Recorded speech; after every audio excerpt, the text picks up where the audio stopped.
Superman. 2025 n'est pas juste une bonne cuvée ciné, c'est carrément un raz de marée d'émotions qui a fait déborder les salles françaises.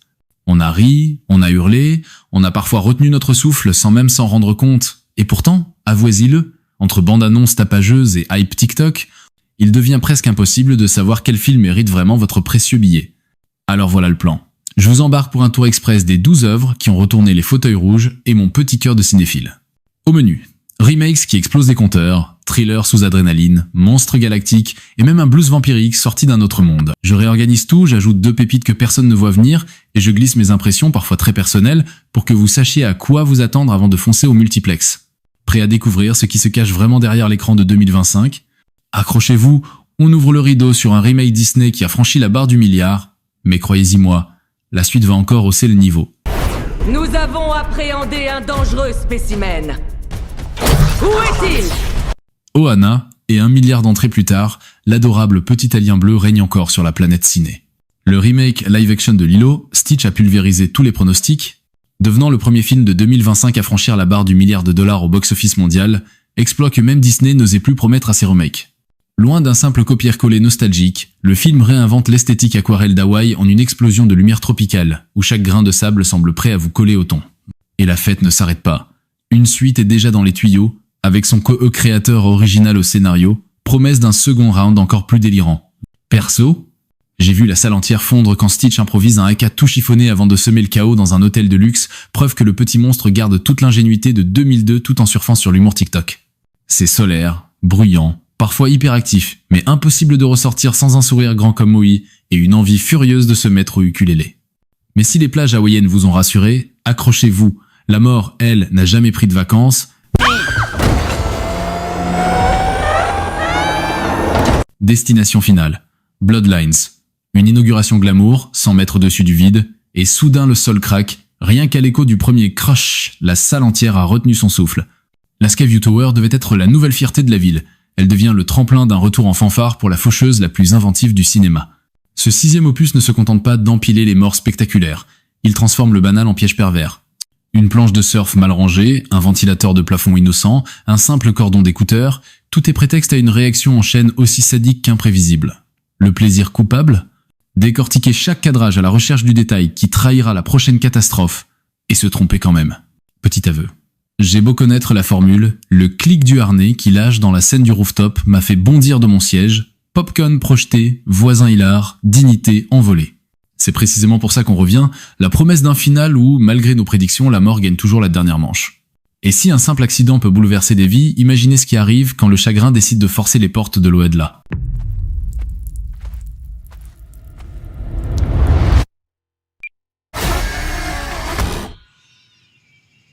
Bring Her Back. Et si l'amour d'une mère devenait la porte d'entrée du pire cauchemar ? Tout commence par un désir fou, ressusciter l'enfant qu'on a perdu. La caméra ne nous laisse aucun répit, collée au visage fiévreux de Sally Hawkins, qui vacille entre tendresse brisée et folie annoncée. Chaque pièce de la maison semble suinter le deuil. Un couloir trop sombre, un jouet qui grince, cette fichue cassette VHS trouvée dans le grenier. Et hop, le réel se déchire. Les réalisateurs, déjà coupables de Talk to Me, jouent avec nos nerfs comme un chat avec un fil électrique sur seau sec, silence qui hurle, gros plan qui ne lâche plus. Visuellement, c'est viscéral, peau cireuse, yeux trop grands, couloir qui se tordent juste assez pour que votre cerveau crie « bug ». J'avoue, j'ai failli me planquer derrière mon soda quand le cercueil s'est entrouvert. Mon pote à côté a posé la main sur mon épaule, et j'ai sursauté 2 fois plus. Impossible de rester de marbre. Même la petite berceuse familière finit par sonner comme une menace. Au fond, le film pose la question qui fait mal. Jusqu'où irions-nous pour revoir ceux qu'on aime ? Et la réponse n'est jamais jolie. Bring Her Back serre le cœur avant de vous l'arracher, puis le balance en pleine lumière néon. Alors, quittez la maison hantée, respirez un grand coup. La prochaine histoire se danse sur la pointe des pieds avec des balles qui virevoltent comme des flocons d'acier. Dans la mythologie slave, la Kikimora est un esprit. Ballerina. Gognez-fou sur Pointe et Vengeance au rythme d'un métronome sanglant. Anna de Armas incarne une danseuse transformée en tueuse professionnelle, évoluant dans un monde de néon où chaque pirouette se termine par une détonation. Dès la première scène, le contraste est posé. Un studio de ballet baigné de lumière froide, puis un pas de 2 mortels avec silencieux et poudre noire. Ici, la chorégraphie n'est pas qu'esthétique, elle devient arme. Les impacts répondent au claquement de pointe. Chaque arabesque précipite un chargeur vide au sol. Le film étoffe l'univers John Wick sans jamais s'y noyer. Clin d'œil subtil à l'hôtel Continental, apparition furtive d'anciens complices, mais Ballerina trace sa propre ligne, plus élégante, presque mélancolique. Mention spéciale à la séquence de la salle des miroirs, un ballet d'ombre et de reflets où l'on ne sait plus qui vise, qui, j'ai compté 15 secondes sans cligner des yeux, hypnotisé. En sortant, j'avais l'impression de marcher plus droit, comme si mon dos cherchait un endroit parfait, avant de réaliser que, pour survivre dans cet univers, il vaut mieux courir. Rangez les Beretta, attachez vos harnais, on embarque maintenant dans un bolide lancé à 300 km/h. Ta dernière victoire, c'était quand? Dimanche, Daytona. Oh, pardon. Je voulais dire en Formule 1. Ah, désolé. Eh ben, pareil que toi. Fun, The Movie, Brad Pitt au volant, la caméra à ras du bitume et les moteurs qui hurlent comme des sirènes de guerre. Le film n'essaie pas de recréer la Formule 1, il la capture. Pas de studio vert ici, on tourne sur de vrais circuits, dans de vrais week-ends de Grand Prix, avec un peloton lancé à plus de 300 km, H juste derrière l'objectif. Résultat, chaque vibreur que la voiture effleure semble vous secouer les côtes, chaque freinage tardif fait crisser vos molaires. Joseph Kosinski mise sur le minimalisme narratif. Un pilote vétéran sur le retour, une écurie au bord du gouffre et une rookie qui refuse de lever le pied. Simple en apparence, mais chaque duel roue contre roue se lit comme un chapitre supplémentaire sur l'ego, l'orgueil et la peur qui rongent sous le casque. Le montage sonore vous colle littéralement dans l'habitacle, j'ai surpris ma main agrippant la coudoir comme si c'était un volant, prêt à contrebraquer. Petit frisson personnel. Au premier visionnage, je me suis instinctivement mis à chronométrer les tours sur ma montre, mauvais réflexe de fan de fun, avant de réaliser que le film invente son propre rythme, plus tendu qu'un dimanche pluvieux à Spa. Et lorsque le drapeau à damier tombe, on ressort étourdi, les oreilles encore bourdonnantes, avec l'impression d'avoir respiré l'air brûlant d'une ligne droite à plein régime. Mais si la vitesse peut griser, elle ne dure qu'un instant. Et le prochain film nous fait remonter le temps. Pas tour après tour, mais souvenir après souvenir. L'univers est vaste. La vie de Chuck. Et si l'on commençait par la fin, littéralement. Le film ouvre sur un ciel crevé par des panneaux publicitaires cosmiques annonçant la mort d'un certain Chuck, puis rembobine. Chaque chapitre recule d'un cran, décortiquant la vie ordinaire d'un homme que tout le monde croyait insignifiant, jusqu'à découvrir qu'elle tient peut-être l'univers lui-même sur ses épaules. Tom Hiddleston incarne un Chuck à la fois vulnérable et presque mythique, tandis que Mike Flanagan troque ses habituels sursauts horrifiques pour une poésie métaphysique. La mise en scène joue la carte du vertige.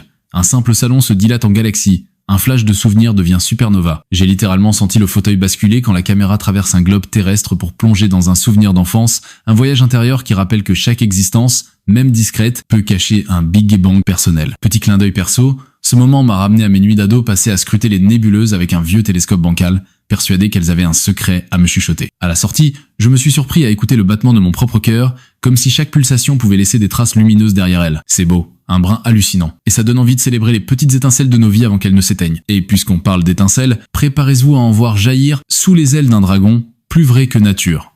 Nous sommes tous les descendants des meilleurs tueurs de dragons provenant de partout où les Vikings ont déjà posé le pied. Dragon. Le rugissement de Croque-Mou n'est plus un simple effet sonore, il fait vibrer le fauteuil. Cette réinvention live-action de la saga How to Train Your Dragon délaisse l'animation pastel pour des falaises battues par le vent nordique, filmé sur la côte irlandaise. Le jeune Harold, joué par un acteur inconnu au regard farouche, tente toujours de prouver que comprendre un dragon vaut mieux que de le décimer. Mais quand Croque-Mou, modélisé en photoréalisme bluffant, avec un maillage d'écailles si net qu'on dirait pouvoir y glisser la main, déploie ses ailes dans un ciel couleur tempête, l'enfant cède la place à la pure majesté. Le film garde pourtant l'âme de la trilogie. L'alchimie entre un ado mal assuré et une créature qu'on disait monstrueuse. Mention spéciale au premier vol nocturne. La caméra plonge avec eux au ras des flots. Éclaboussure numérique si réaliste qu'on sent presque le sel sur les lèvres. J'ai senti, sans honte, mes yeux picoter quand Harold tend la main tremblante vers la truffe du dragon. Même geste, nouvelle intensité. Et quand résonnent les tambours vikings du score remanié, la salle entière semble pagayer vers Valhalla. On ressort ragaillardi, l'envie furieuse de siffler un croque-mou dans la rue, juste au cas où. Mais pas le temps de trop rêver. Le chasseur le plus impitoyable de la galaxie se prépare déjà à descendre sur Terre, et il n'a rien d'aussi mignon qu'une furie nocturne. Mon fils, dis-moi pourquoi on se bat. Parce que notre ennemi est toujours en vie. Predator, Killer of Killers.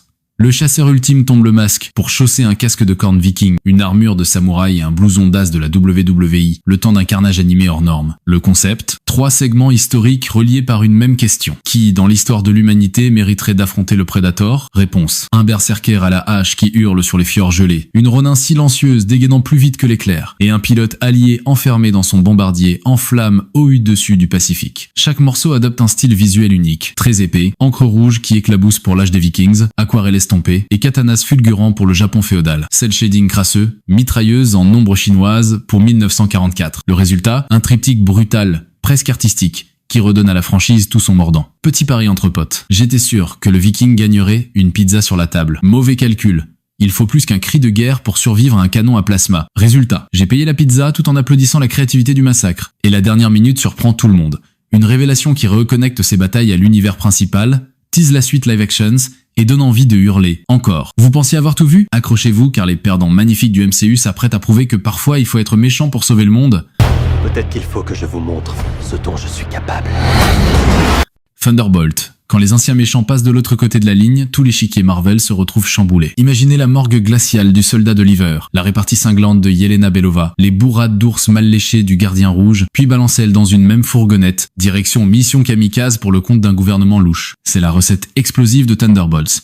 Et ça claque dès la première minute. Pas d'ouverture héroïque, mais une fuite en avant filmée à la caméra aux épaules, fumée de pneus et bombes fumigènes pour tout générique. Le ton surprend. Plus sombre, palette désaturée, vanne à l'acide qui masque de vraies cassures psychologiques. On sent la patte du réalisateur Jake Schreier. Il enchaîne bastons nerveuses et apartés quasi intimistes où chaque personnage révèle ses failles. Mention spéciale à la confession mi-bourrée, mi-désespérée du gardien rouge sur la notion de patrie. Moi, j'étais partagé entre hurler « Allez !» pendant la scène de l'ascenseur en chute libre et chuchoter « Mais pourquoi je les plains autant ?» dans la minute suivante. Au final, ces indésirables finissent par incarner un idéal tordu, faire le bien parce qu'il n'y a plus rien d'autre à perdre. Et quand la dernière explosion illumine leur silhouette cabossée, on comprend que le MCU vient de retrouver un cœur, peut-être pas pur, mais diablement vivant. Restez bien accrochés. Après cette dose d'anti-héros, le symbole même de l'espoir s'apprête à revenir, cap au vent et sourire plein ciel. Superman.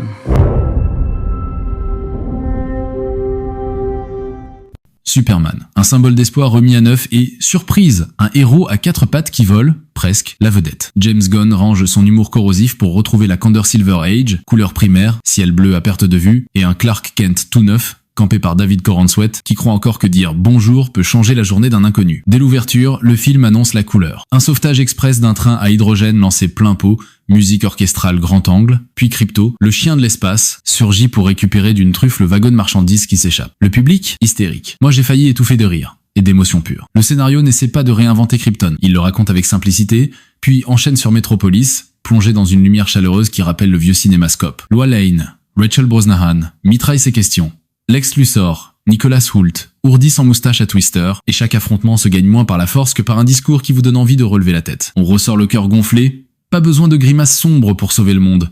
Juste de la gentillesse, et ok, une super force cosmique. Clin d'œil perso. La scène où Clark prend le temps de replacer la casquette d'un petit garçon avant de décoller m'a rappelé mon premier comics, offert par mon grand-père, cette même bulle. Thanks, Misté. Griffonné au bic.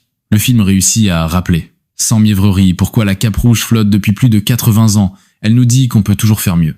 Mais porter le monde sur ses épaules, c'est une chose. S'y agripper à 10 000 d'altitude, lancer à Mach 2, c'en est une autre. Cap sur la dernière mission d'Ethan Hunt, là où même la gravité implore la pause. Tu dois me faire confiance. Une toute dernière fois. Mission Impossible, The Final Reckoning. Quand Tom Cruise décide de dire adieu, il ne rédige pas de lettres. Il saute d'un avion, s'accroche à un train magnétique en chute libre et vous laisse ramasser votre mâchoire quelque part sous le siège. Le film s'ouvre sur un vertige pur. Ethan Hunt franchit le seuil de la stratosphère, parachute prototype collé au dos, pour intercepter un satellite tombant en vrille. Vous pensiez que la franchise avait déjà tout tenté? Faux. Ici, chaque cascade est filmée pleine face, sans doublure, avec la certitude qu'aucune assurance au monde n'a le sommeil tranquille. Le train climactique, propulsé à lévitation électromagnétique, file à 600 km, la caméra suit, tangue, plonge, et soudain, Hunt décroche pour une course verticale sur les wagons comme sur un clavier de piano. Mais le miracle, c'est que le film ne se limite pas au grand tuy. Il ajoute un cœur massif. Ethan, fatigué, obligé de choisir entre sauver la planète encore ou laisser une chance à ceux qu'il aime de mener enfin une vie normale. Les adieux à l'équipe, Benji, Luther, Ilsa résonnent d'une sincérité brute. Pour la première fois, la mission impossible, c'est de laisser partir les gens. Anecdote honteuse, grisé à la sortie, j'ai tenté de rejouer la posture suspendue à un mur d'escalade. Résultat, 2 prises manquées, un égo froissé, une alarme incendie déclenchée. Longue histoire. Morale. Il n'y a qu'un Tom Cruise, et il est probablement déjà en train de s'entraîner pour un nouveau saut orbital. Vous croyez que ce final explose tout ? Attendez de pénétrer dans le Ducky joint du Mississippi où le blues, les crocs et la haine dansent ensemble, le péché suprême arrive. On est parti longtemps.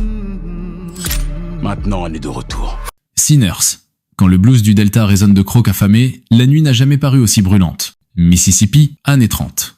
2 frères jumeaux ouvrent un juke joint pour offrir un peu de musique, de whisky et d'espoir à leur communauté oppressée. Mais dès la première riff de guitare slide, quelque chose cloche. Les clients ne repartent jamais tout à fait comme ils sont venus, et certains ne repartent pas du tout. Ryan Coogler mélange horreur surnaturelle et chronique sociale avec un culot monstrueux, vampirisme, ségrégation, bootlegger et riff de guitaristes possédés se percutent dans un tourbillon moite digne d'un cauchemar de Robert Johnson. Visuellement, c'est un carnaval de sueur et de sang. Les lumières rouges briquent caressent la fumée de tabac, chaque note de blues semble faire vibrer les murs jusqu'à les faire saigner. Et quand la caméra plonge sous le plancher pour révéler ce qui se trame littéralement dans les entrailles du club, la salle a retenu un cri collectif. Moi, paralysé, la main crispée sur une poignée de popcorn oubliée, incapable de détourner les yeux.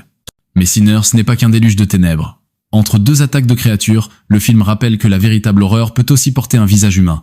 Haine raciale, cupidité, pouvoir corrompu. Le contraste est brutal et brillant. Les monstres sucent le sang. Les hommes, eux, sucent l'âme. Quand le rideau se ferme sur un solo d'harmonica frissonnant, on comprend qu'on vient d'assister à un requiem pour l'innocence et, paradoxalement, une ode à la résilience. Impossible de sortir sans la mélodie chevillée au cœur, ni sans l'envie de vérifier une dernière fois que le soleil se lève bien à l'extérieur du cinéma. Et voilà notre tour d'horizon 2025. Alors, votre film favori y figure-t-il, ou pensez-vous qu'on a laissé filer une perle rare ? Et maintenant, à vous de jouer.